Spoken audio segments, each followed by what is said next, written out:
हम मनुष्य शरीर में रहते हुए, अपने समाज में रहते हुए, अपने बाल बच्चों का पालन करते हुए, अपना रोजगार करते हुए, अपने जीवन की हर जिम्मेवारी को निभाते हुए हम प्रभु को कैसे प्राप्त कर सकते हैं, वो रास्ता जहां बताया जाए और जहां विश्वास के साथ ये कहा जाए कि हर इंसान, क्या हिंदू, क्या मुसलमान, क्या सिख, क्या ईसाई, क्या जैन, क्या बौद्ध, या संसार के किसी भी धर्म का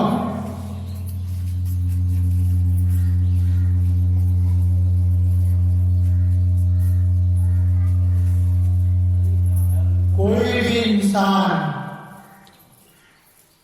अगर उस रास्ते को अपनाएगा तो जरूर प्रभु तक पहुंचेगा। ठीक इसी तरह कि बमनौली कटारा गांव के बीच में से जो सड़क जा रही है, अगर दाईं तरफ जाओगे तो आगरा जरूर पहुंचोगे। जो मर्जी सड़क पर चले उसके रास्ते में आगरा जरूर है। ठीक इसी तरह कि सत्संग की जो विधि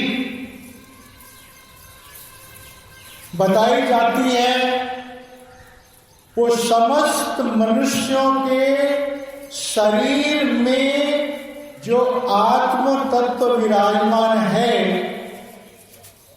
जो कि प्रभु का अंश है, प्रभु से अलग हुआ, इन शरीरों में आकर कैद हो गया, सिर्फ मौत के समय ही वो आत्म अंश शरीर से अलग होता है, लेकिन उस समय वो हमेशा हमेशा के लिए अलग होता है। लेकिन सत्संग में वो विधि बताई जाती है जिस विधि के द्वारा हम अपनी मौत आने से पहले अपनी आत्मा का साक्षात्कार कर सकते हैं और आत्मा का साक्षात्कार करके परमात्मा साक्षात्कार कर सकते हैं। अब अगर इस बात को समझना हो कि कैसे कर सकते हैं, तो भाई देखिए, संसार में जितने भी काम हैं, जितनी भी विद्याएं हैं, उन विद्याओं को जानने वाला, उन विद्याओं में जो पारंगत है, निपुण है, वो इंसान दूसरे को भी वो विद्या बता सकता है। जो ज्ञान किसी को स्वयं नहीं, वो दूसरे को भी नहीं दे सकता।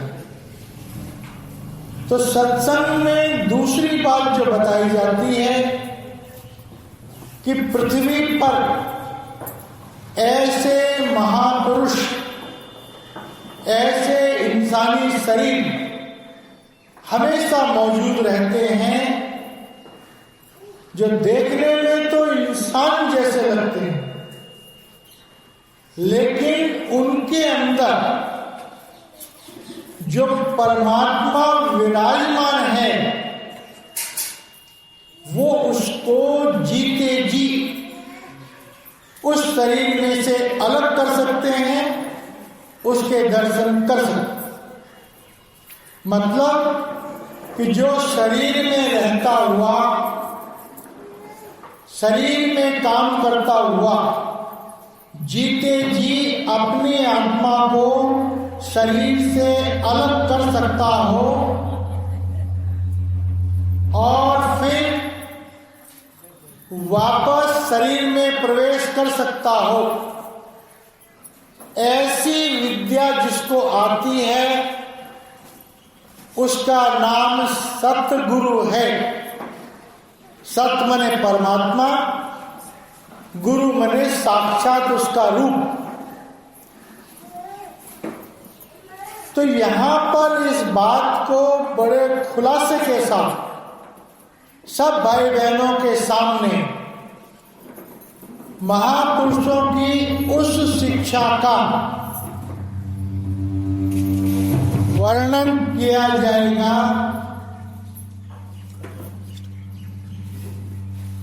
जो शिक्षा सृष्टि के शुरुआत में भगवान शंकर के पास थी। शिव पुराण में साफ साफ आता है कि प्रधान पुरुषो यस्य कायोतेन विनिर्गता तस्य व्यक्त रूपाय शंकराय नमो नमः। शंकर प्रकाश रूपाय, शंकर प्रणव रूपाय। शिव पुराण साफ साफ कहता है कि एक समय था जब वो निराकार परमात्मा, अदृश्य और अगोचर परमात्मा था। उसकी इच्छा हुई कि मैं एक से अनेक हो जाऊं और प्रभु ने अपने दो जाति रूप धारण किए, एक प्रभु की ज्योति का और दूसरा प्रभु के शब्द का, शिव पुराण कहता है। और वही ज्योति और श्रुति के चिन्ह हम मंदिरों में देखते हैं, घंटी और दिए के रूप में, गिरजाघरों में देखते हैं कैंडल और घंटे के रूप में, मस्जिद में देखते हैं दिया और बांगे आसमानी के रूप में, गुरुद्वारे में देखते हैं शब्द कीर्तन और ज्योत के रूप। और संसार के समस्त धर्मशास्त्र एक ही बात कहते हैं,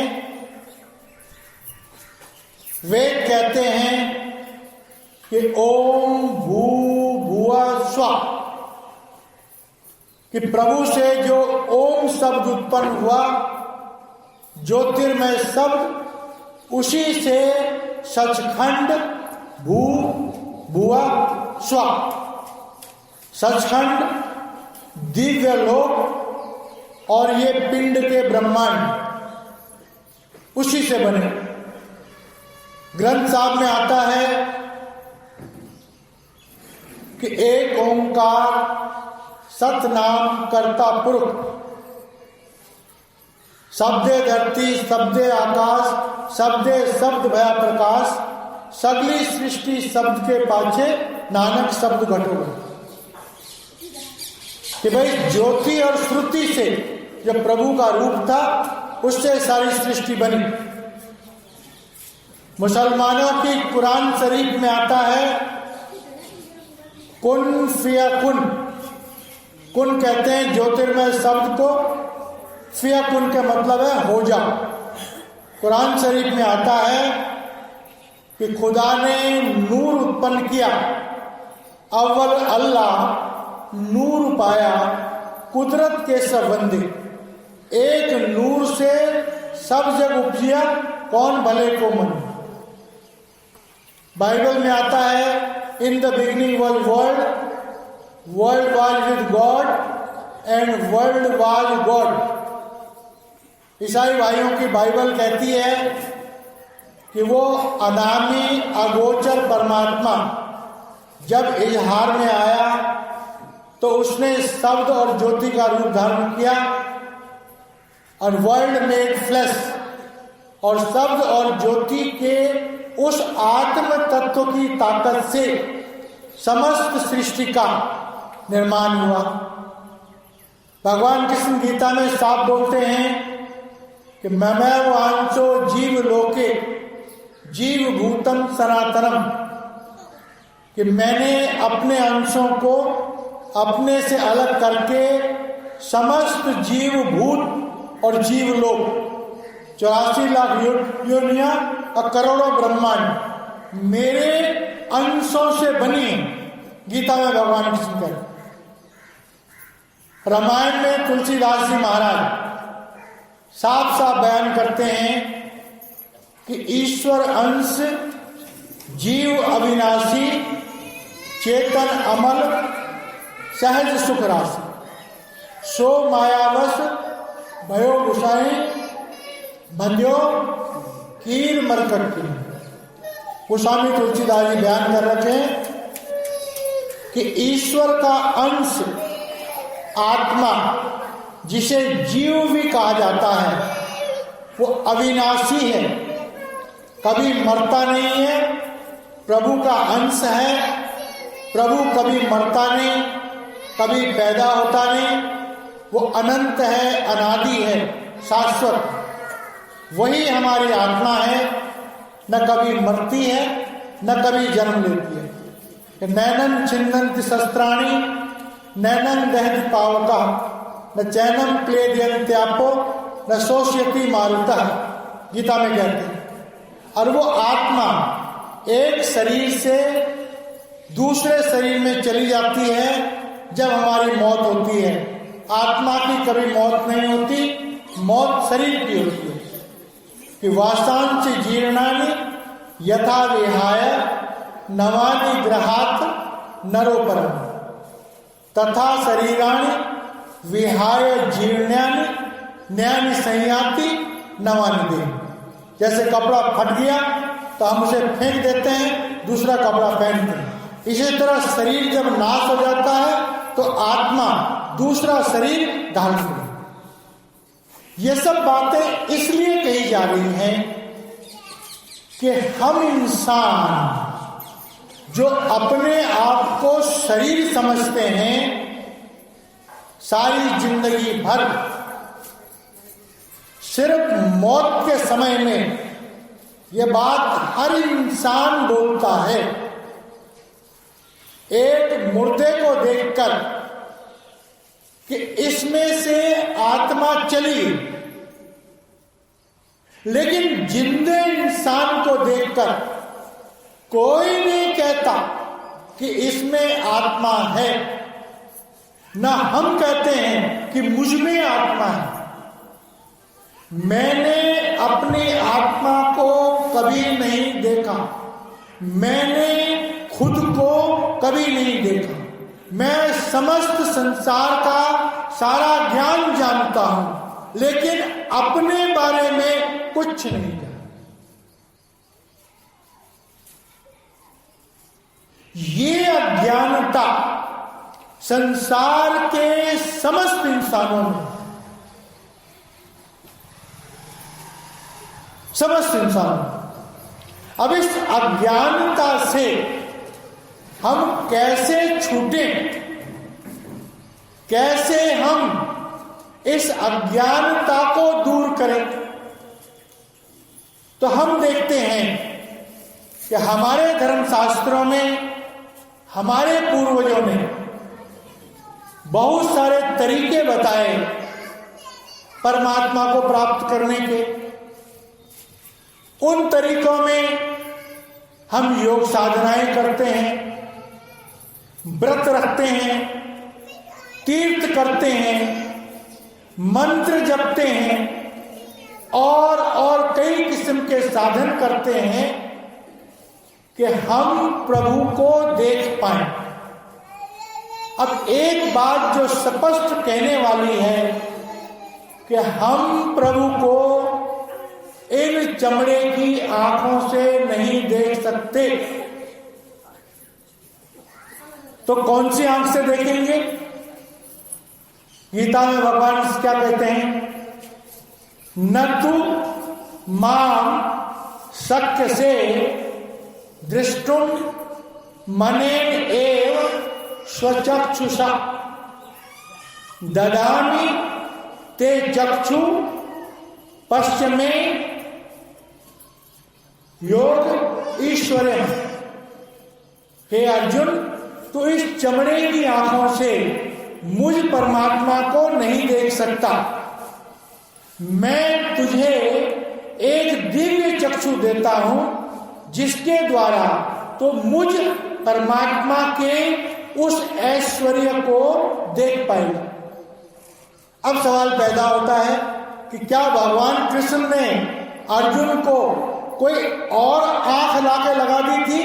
नहीं, वो दिव्य नेत्र हम सब इंसानों के पास है यहां पर, लेकिन ये नेत्र बंद हो गए। हम सब इंसानों का ये नेत्र बंद है। तो ये नेत्र अगर बंद है तो भगवान कृष्ण ने अर्जुन का ये नेत्र खोल दिया था अपनी दिव्य शक्ति से, क्योंकि भगवान कृष्ण अवतार भी थे और योगेश्वर भी थे, सद्गुरु भी थे। भगवान राम अवतार भी थे और सद्गुरु भी थे। तो भगवान कृष्ण ने अर्जुन की ये आंख खोल दी थी और तब इस आंख से अर्जुन ने भगवान का विराट रूप देखा था। सुखदेव जी महाराज जी ने राजा परीक्षित की ये आंख खोल दी थी। तो राजा परीक्षित उस प्रभु को देख पाए, ये दरवाजा खोल दिया था और वो जीते जी मरने से पहले शरीर से ऊपर आ। और ये आंख हम सबके पास भी है और हम भी इस आंख को खुलवा सकते हैं और हम भी इस आंख से परमात्मा को साक्षात देख सकते हैं। हम भी इस रास्ते से अंदर के दिव्य लोकों में जा सकते हैं। कोई मुश्किल काम नहीं। यह हमारा शरीर 7 मंजिल की बिल्डिंग है। मूल चक्र, इंद्रिय चक्र, नाभि चक्र, हृदय चक्र, कंठ चक्र, आज्ञा चक्र और सहस्रार। जब मरते हैं आत्मा सहस्रार से निकल जाती है। तो जीते जी भी अगर हम किसी समर्थ ऐसे तपस्वी से, ऐसे समर्थ सदगुरु से, कैसे? भगवान कृष्ण गीता में क्या कहते कि तद्विद्य प्रणिपातेन परिप्रश्नेन सेवया उपदेक्षन्ति ते ज्ञानम ज्ञानेनम सत्य तत्वदर्शिनम। कि भाई मैं परमात्मा पृथ्वी पर जब आता हूं तो एक खास काम कर रहा था और उस समय भी लोग मुझे इंसान समझकर मुझसे आत्मज्ञान नहीं मांगते। अवजानन्ति माम मूढ़ा मानुषी तनुमाश्रितम परम भावम अजानंतो मम भूत महेश्वरम। तो भाई मैं अवतार तो कभी कभी आता हूं पृथ्वी पर, तत्वदर्शी पुरुष हमेशा विराजमान रहते हैं, यह अलग बात है। कभी किसी धर्म में, कभी किसी धर्म में, कभी किसी धर्म में। संसार तत्वदर्शी पुरुषों से खाली नहीं है। तो भाई जहां तत्वदर्शी पुरुष हैं वहां जाओ और जाति ना पूछो साधु की, पूछ लीजिए ज्ञान। मोल करो तलवार का और पड़ी रहने दो म्यान।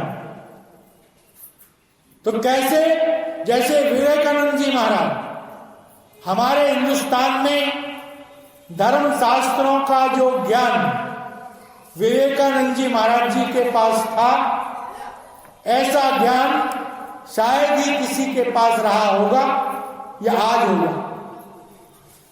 जब वो शिकागो कॉन्फ्रेंस में गए थे तो संसार के समस्त धर्मों के समस्त धर्म गुरु उनके सामने जीरो।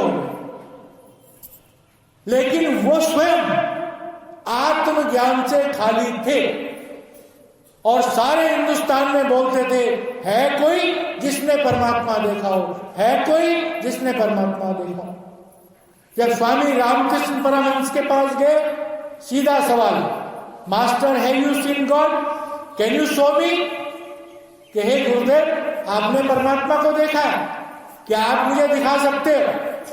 और गुरु क्या कहता है कि हाँ बच्चा, मैं उसको देखता हूं जैसे मैं तुझे देख रहा हूं, बल्कि इससे भी साफ, और तू भी देख सकता है अगर तू देखने की सच्ची इच्छा रखता है।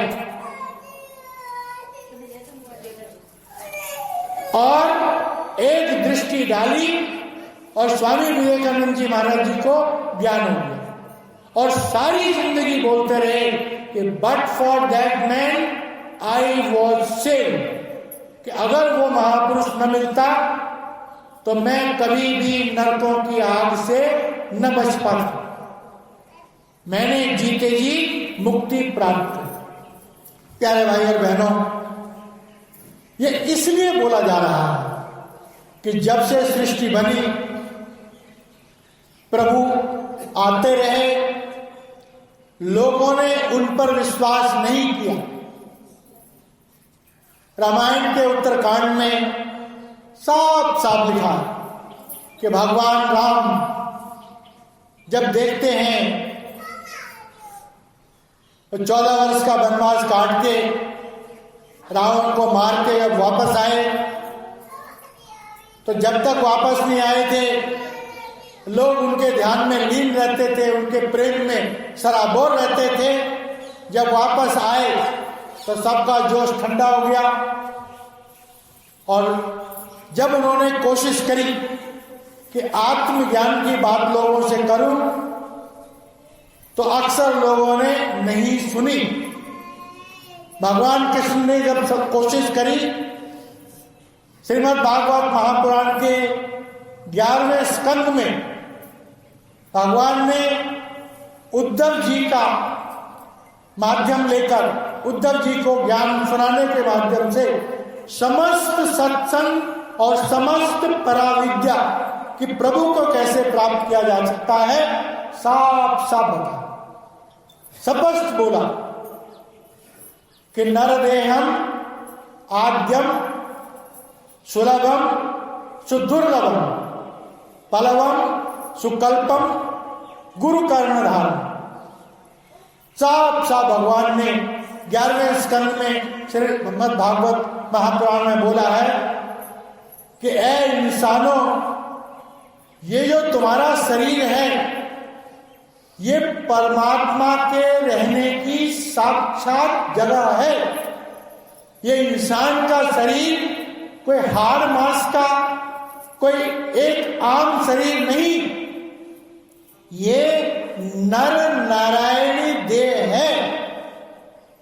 इस देह के अंदर साक्षात परमात्मा विराजमान है। बड़ी मुश्किल से ये देह मिलती है, लेकिन इस देह में बसे हुए परमात्मा को जानने के लिए पलवम सुकल्पम गुरु कर्णधाम, एक विवेकशील आत्म तत्वदर्शी महापुरुष चाहिए। अगर तुम्हें आत्मदर्शी महापुरुष मिल जाता है या तुम्हें उसका पता मिल जाता है और अगर तुम भगवान की पूजा करने वाले हो और पता मिलने के बाद भी अगर उस गुरु के पास नहीं जाते हो, अब कोई कहे कि मैं कैसे विश्वास करूं, तो जाकर के उस गुरु का इम्तिहान लो। तो उसी श्लोक में भगवान कह रहे हैं कि पुमान भवाब्धिम न तरितम स आत्महा, कि जो इंसान मनुष्य शरीर धारण करने के बाद किसी तत्वदर्शी महापुरुष का पता मिलने के बाद अगर वो नहीं जाता है और आत्मज्ञान प्राप्त करने की कोशिश नहीं करता है तो वो आत्मघाती है। साफ साफ भगवान कह रहे, साफ साफ। और फिर एक और चेतावनी दे रहे हैं 11वें स्कंद के 12वें अध्याय के पहले और दूसरे श्लोक में कि न रोदयति माम योगो न सांख्य धर्म एवं च न स्वाध्याय से तप त्यागो निष्ठा पूर्ति न दक्षिणा व्रतानि यज्ञ छंदासी नियमानि यमा यथा वरुंदे सत्संग सर्वसंगोपहो इमाम। ये हमारा भगवान श्री कृष्ण साफ साफ बोल रहे हैं कि जब तक कोई इंसान सत्संग में नहीं जाएगा तब तक उसका उद्धार नहीं हो सकता, न योग से, न संन्यास से, न स्वाध्याय से, न व्रत से, न तीर्थों से, न मंत्रों के जाप से। अब कोई पूछे कि भाई ऐसी कौन सी जादू की छड़ी है सत्संग में, तो सत्संग क्या होता है? यूं तो सत्संग की महिमा तुलसी बाबा ने भी कही कि बिन सत्संग विवेक न हो और राम कृपा बिन सुलभ न सोई। सत्संगत मुद मंगल मूला सोई फल सिद्धि सब साधन पूरा। सेम बात जो बात भगवान ने श्रीमद् भागवत महापुराण में बोली है वही बाबा तुलसी बोल रहे हैं। अब कौन सा सत्संग? सत्संग दो तरह के। एक सत्संग है वर्णनात्मक सत्संग। वर्णनात्मक सत्संग में महापुरुषों की वाणी का सच्चा अर्थ समझाएंगे। मतलब कि खाना पकाने की विधि बताई जाती है। जो किसी महापुरुष ने कैसे प्रभु को पाया उसका जिक्र किया जाता है। कैसे कोई महापुरुष किसी को ज्ञान देता है उसका जिक्र किया जाता है। इसे कहते हैं वर्णनात्मक सत्संग। जो सत्संग शब्दों के माध्यम से हो रहा है। अब इससे पेट नहीं भरता। पेट किससे भरेगा? खाना खाने से। और खाना कैसे खाओगे? धुनात्मक सत्संग। और धुनात्मक सत्संग कहाँ हो रहा है? वर्णात्मक सत्संग बमरौली कटारा के राधा वल्लभ मंदिर के प्रांगण में हो रहा है। ये वर्णात्मक सत्संग। और धुनात्मक सत्संग कहाँ हो रहा है? कि बिना बजाए निस दिन बाजे घंटा शंख नगाड़ा रे। और बिना भूमि के महल बना है तामे जोत उजारी रे। और अंधा देख देख सुख पावे बात बतावे सारी रे। तो जो धुनात्मक सत्संग है वो प्रभु के घर में हो रहा है। अब प्रभु का घर कहाँ है? प्रभु का घर ये है हरिद्वार, प्रयागराज, त्रिवेणी। ये त्रिवेणी है। यहां पर एड़ा, पिंगला और सुषुम्ना तीनों नाड़ियों का संगम। तो यहां पर हर घड़ी हर पल आरती होगी। कौन सी आरती? जिसका नमूना हम इस दुनिया में करते हैं कि ओम जय जगदीश हरे भक्त जनों के संकट छिन्न में दूर। तो ये ओम जय जगदीश हरे जो हम दुनिया में गाते हैं यह नमूना, और असली ओम जय जगदीश कहां हो रही है? यहां पर। और दूसरी आरती कि श्री रामचंद्र कृपाल भज मन हरण भव भय दारुणम, ये भी हम आरती करते हैं।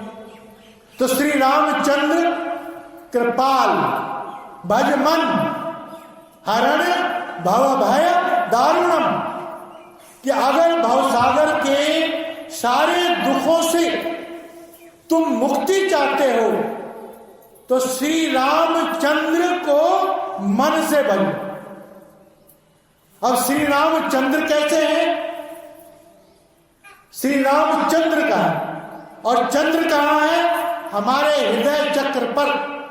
हम चंद्रमा के दर्शन करते हैं अंदर। और श्री राम कौन है? कि जग में 4 राम हैं, 3 राम व्यवहार, और 4था राम निस्तार है संतन किया विचार। तो ये 4था राम जो है वो संतों का राम। अब भाई वो 4 राम कौन से? कि एक राम दशरथ का बेटा, एक राम गटगट में बैठा, एक राम का सकल पसारा, और एक राम सबहू से न्यारा। तो सबहू से न्यारा जो राम है वो है हमारा श्री कृष्ण, वो है हमारा श्री राम, वो है हमारा सत्पुरुष, वो है हमारा अखंड अनादि परमात्मा, वो है हमारा प्रजापति। वेदों में जिसका जिक्र आया है कि प्रजापति इदम अग्रासी तस्य लोक द्वितीयासी वोक में प्रब्रह्म।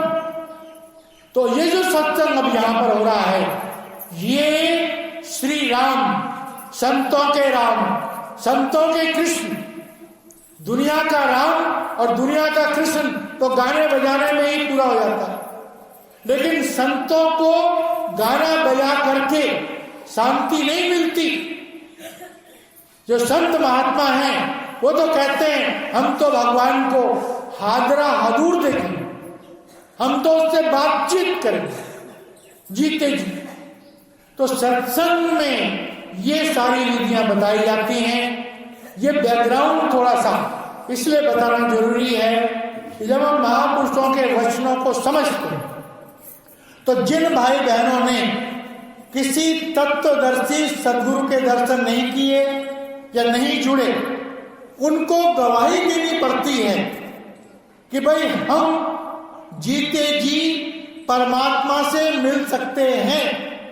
और एक और गवाही देता हूं मैं पद्म पुराण की। पुराणों में बहुत महान ग्रंथ है पद्म पुराण। उसमें भगवान साफ साफ बोलते हैं कि वरम ममेव मरणम मदभक्त हन्यते कथम राज्यम आयुर्मता दत्तम तथा भविष्यति भृत्यार अपराधे स्वामी दंड इष्यति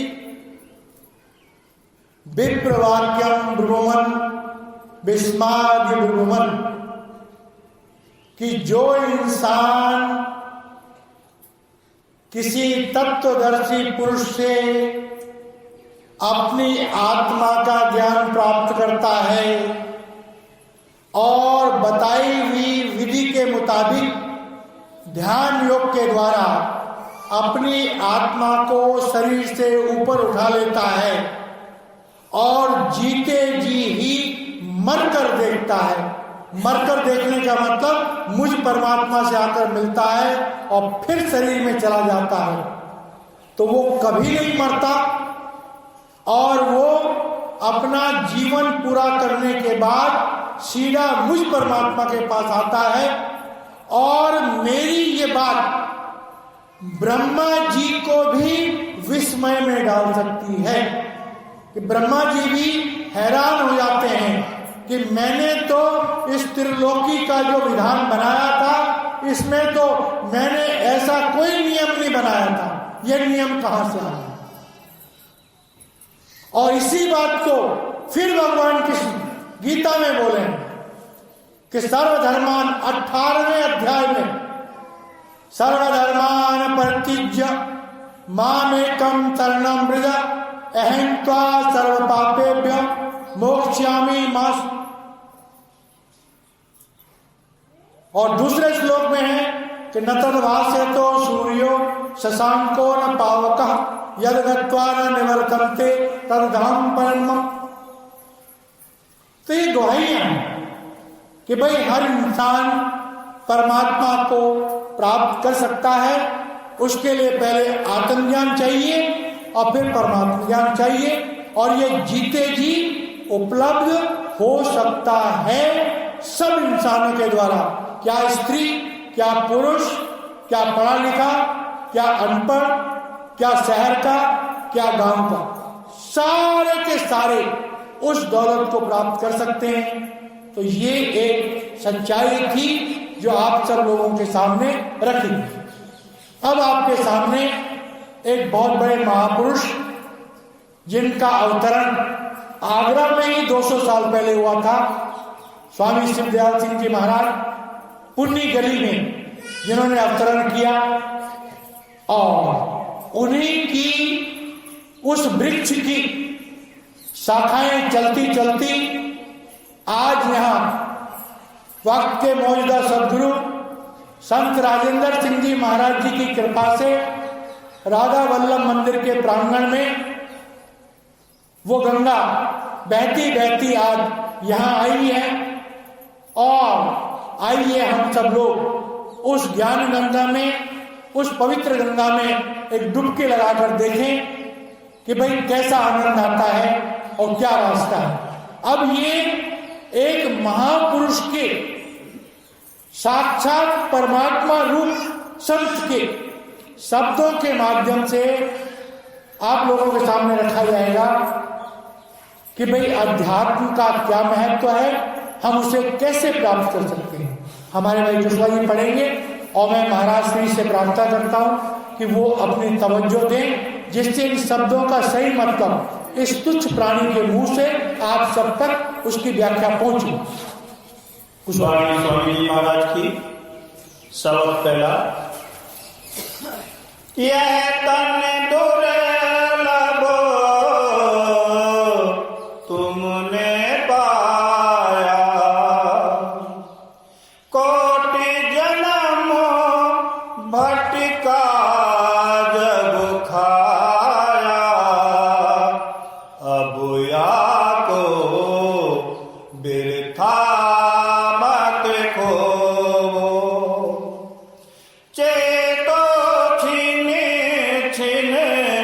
भक्ति कमाओ, यह तन दुर्लभ तुमने पाया।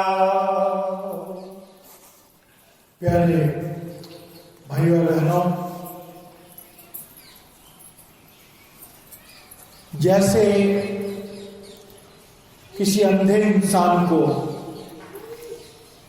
कोई करोड़ों रुपयों का हीरा मिल जाए तो वो मात्र उसे हाथ से टटोल कर देख सकता है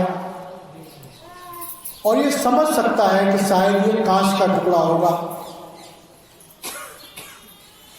या कोई पत्थर का टुकड़ा समझ सकता है। लेकिन कोई आंख वाला अगर उस हीरे को जानता होगा, देखेगा, तो ये कहेगा कि भाई ये कोई कीमती पत्थर है।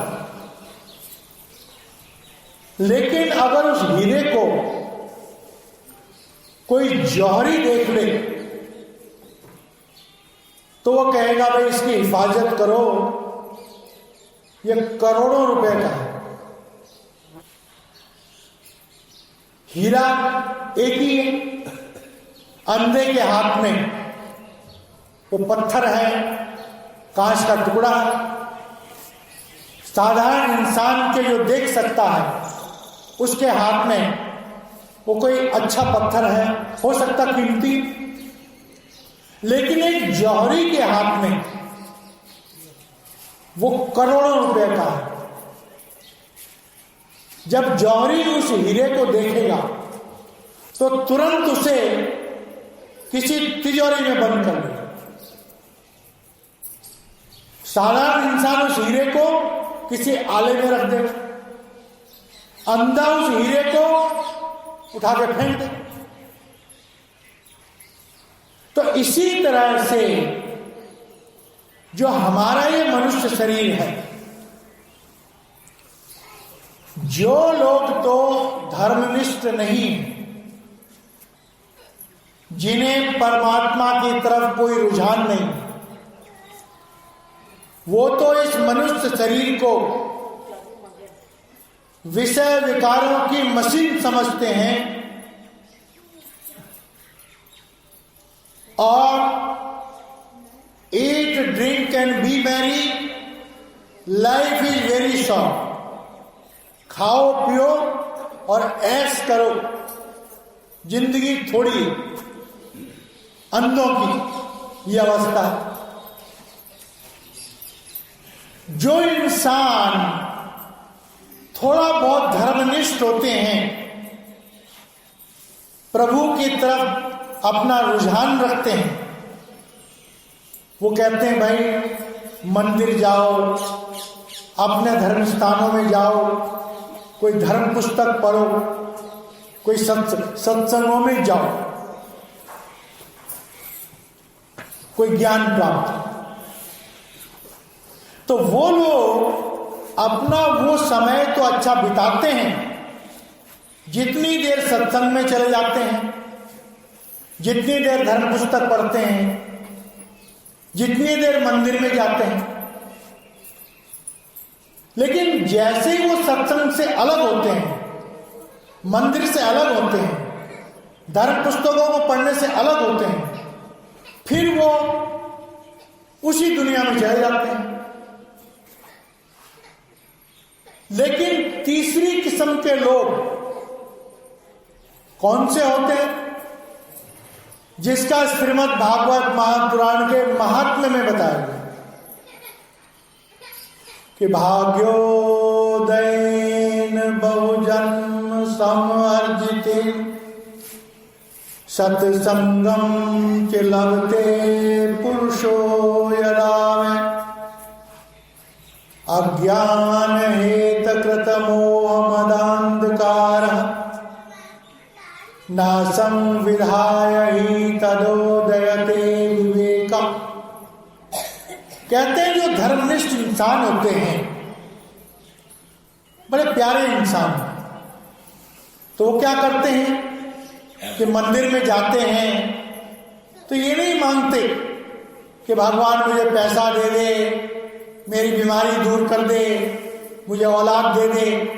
वो कहते हैं हे भगवान रहम करना, मुझे सदाचार का जीवन देना, मुझे अच्छी तरफ रखना, मैं अपने मनुष्य जीवन को सुधार सकूं।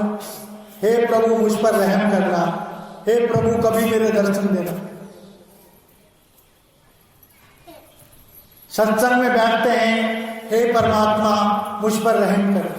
तो कह रहे हैं वो भले लोग जो धर्म स्थानों, धर्म पुस्तकों और सत्संग में जाकर प्रभु से प्रभु को मांगते हैं। भागवत कहती है प्रभु से प्रभु को मांगते हैं, उनके ही भाग में सतगुरु से मिलना लिखा है, उनके ही भाग में इस आरती में शामिल होना लिखा। क्यों? क्योंकि उनकी आत्मा को भूख लगनी शुरू हो जाती है।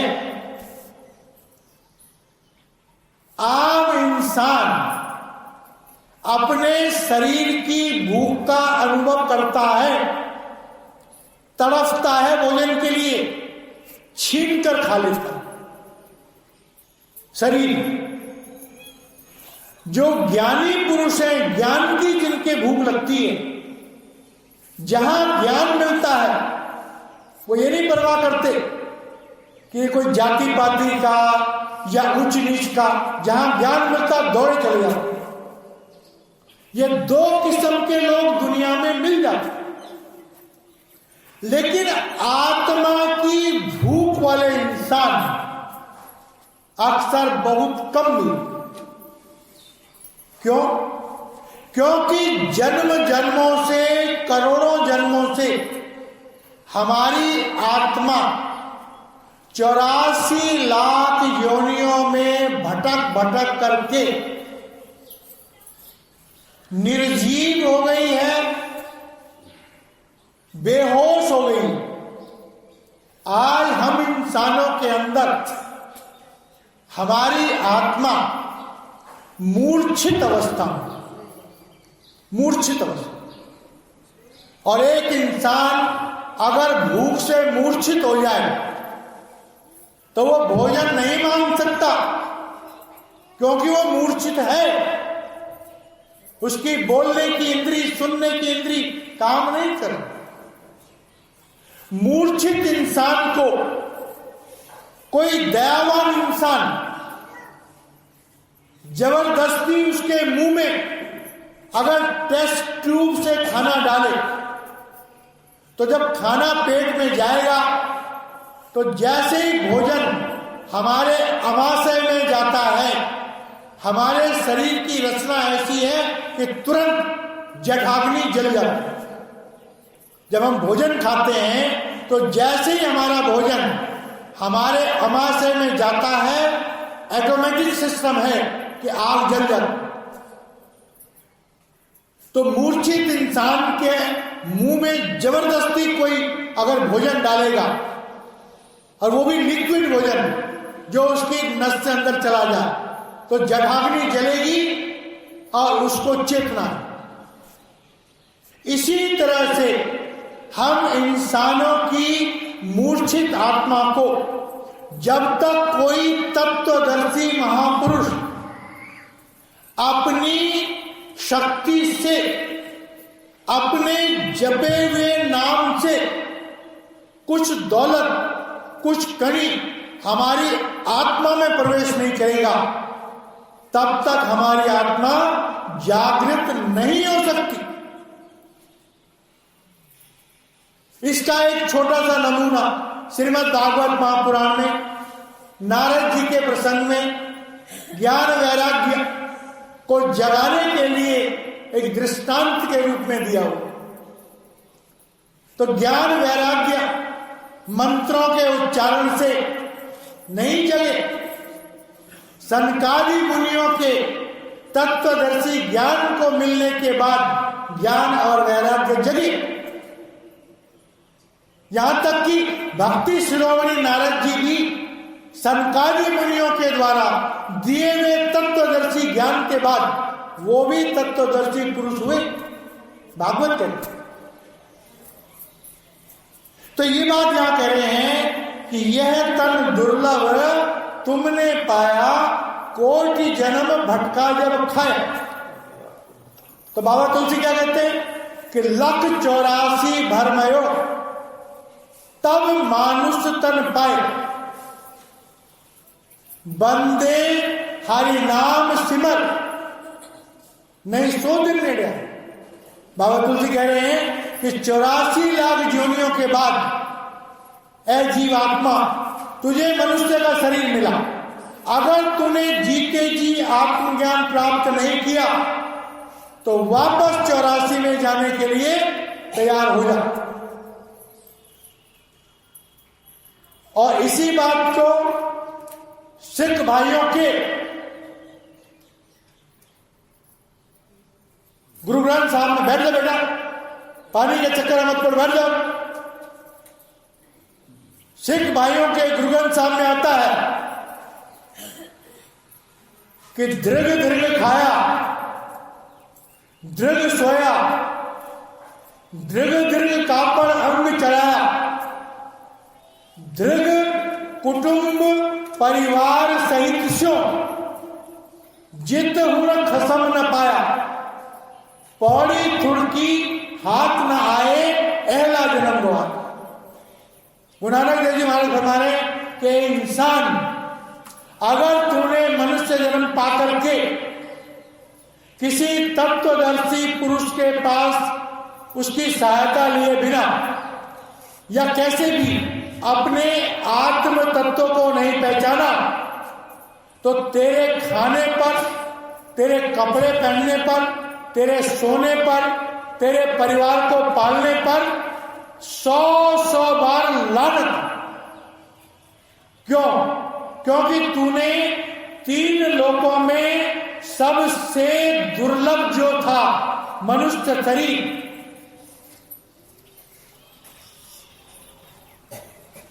नर तन सम नहीं कौनो दे, जीव चराचर जाचत ते, नर्क स्वर्ग अपवर्ग निसेनी, ज्ञान विराग भगत सुख देनी।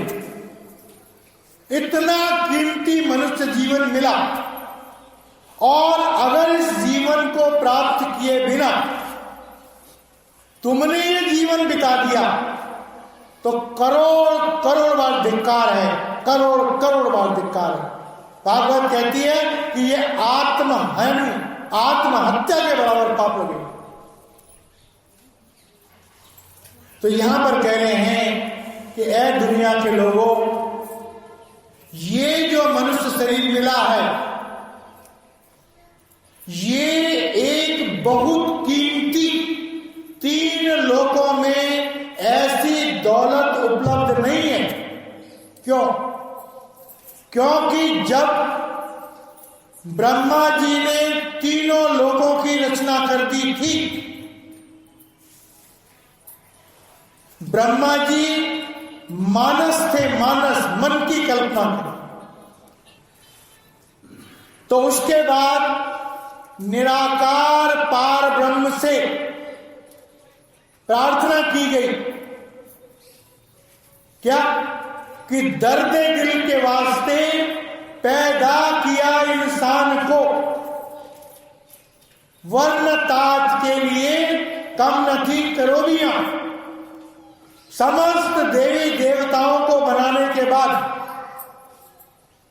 तब मनुष्य के पुतले के लिए प्रभु से प्रार्थना की गई, और प्रभु ने अपने रूप पर मनुष्य शरीर की रचना करी और उसे पृथ्वी में भेजा।